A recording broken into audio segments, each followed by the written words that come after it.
என்னப்பா எல்லாரும் ஓட்டு போட்டீங்களா? நானும் போட்டேன்.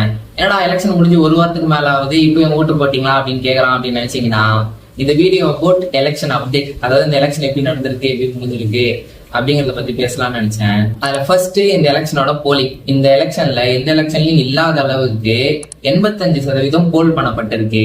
அதுல இருக்கிறதுலயே ஹையஸ்ட் கரூர்ல 92% சம்திங் போல் பண்ணப்பட்டிருக்கு. கடைசியா பாத்தீங்கன்னா கன்னியாகுமரியில 75% போல் பண்ணப்பட்டிருக்கு. அங்க ஏன் இவ்வளவு கம்மியா இருக்கு அப்படின்னு சொல்லிட்டு என்னால புரிஞ்சுக்க முடியுது. என் ஊரு ஜெயங்கொண்டம், அரியலூர் மாவட்டத்துல. இங்க இருந்து அங்க போறதுக்கு அரௌண்ட் ஒரு 14 மணி நேரம் 15 மணி நேரம் ஆயிடுச்சு. அப்பனா கன்னியாகுமரியில இங்க இருக்கிற உறவுகள் அவ்வளவு தூரம் போறதுக்குள்ள எலெக்ஷனே முடிஞ்சிருக்க வாய்ப்பு இருக்கு. இதுல ரெண்டாவது பார்ட்டியோட டிக்ளரேஷன். அதாவது ஒரு எலெக்ஷனும் முடியும் போது ஒவ்வொரு பார்ட்டியும் இந்த எலெக்ஷனை பத்தி இந்த ரிசல்ட்டை பத்தி என்ன நினைக்கிறோம் அப்படின்னு சொல்லிட்டு டிக்ளேர் பண்ணுவாங்க.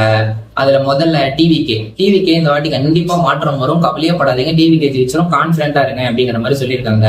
அடுத்து டிஎம்கே மாற்றம் வர்றதுக்குலாம் சான்ஸ் இல்லை, இந்த வாட்டியும் நாங்க தான், ஸ்டாலின் ஆச்சு தொடர போகுது அப்படின்னு சொல்லி டிக்ளேர் பண்ணியிருக்காங்க. ஏடிஎம்கே இந்த வாட்டி நம்ம ஜெயிக்கிறது உறுதி, ஆனா கொஞ்சம் கண்காணிப்புலயே இருக்கணும், ஏன்னா நடுவில் என்ன வேணா நடக்க வாய்ப்பு இருக்கு, இன்டிகிரேட்டிங் நடக்க வாய்ப்பு இருக்கு அப்படிங்கிற மாதிரி டிக்ளேர் பண்ணியிருக்காங்க. என்டிகே ஓப்பனாவே இந்த எலெக்ஷன் எங்களுக்கு ஃபேரா நடக்கல, எங்களுக்கு ரீ எலெக்ஷன் வேணும் அப்படின்னு சொல்லி டிக்ளேர் பண்றது மட்டும் இல்லாம அதுக்காக போராட்டமும் பண்ணியிருக்காங்க. மூணாவது கோட் அப்செட்டட், அதாவது இருக்கிற எல்லாருமே விஜயனை சொன்ன காரணத்தினாலயோ இல்ல என்னமோ தெரியல, வெள்ளை கலர் சட்டையும் காக்கி கலர் பேண்ட்டும் போட்டு வந்ததுனால எல்லாரும் அவங்க கமெண்ட்ல போய் கோட் அப்செட்டட், சாங் அப்செட்டட் அப்படின்னு சொல்லிட்டு நிறையாவுக்கு அந்த மாதிரி சோசியல் மீடியால ட்ரெண்டா நம்ம பார்க்க முடியுது. சரி, ஆக்டர்ஸ் மட்டும் தான் வராங்க அப்படின்னு பாத்தீங்கன்னா, ஏன் நம்ம டேடி அவரும் அதே பஸ்ல வந்திருக்காரு, என்ன கதைன்னு தெரியல. அப்புறம் கடைசியா இந்த ஓட்டை கேஷ் பண்றதுக்காக, அதாவது என்னோட ஓட்டை நான் போடுறதுக்காக நான் எவ்வளவு பாடுபட்டேன்னு தெரியுமா? கிட்டத்தட்ட ஒரு 16 மணி நேரம் 15 மணி நேரம் டிராவல், அவ்வளவு கஷ்டப்பட்டு டிராவல் பண்ணி என்னோட ஜனநாயக கடமையை முடிச்சது நினைச்சா ரொம்ப பெருமையா இருக்கு. எனக்கு புரியுது, நிறைய பேர் வெளிநாட்டுல இருந்து ரொம்ப கஷ்டப்பட்டு வந்திருக்காங்க, அவங்க மத்தியில நான் பட்டது பெரிய கஷ்டம் இல்லைன்னு வச்சுக்கோங்களேன்.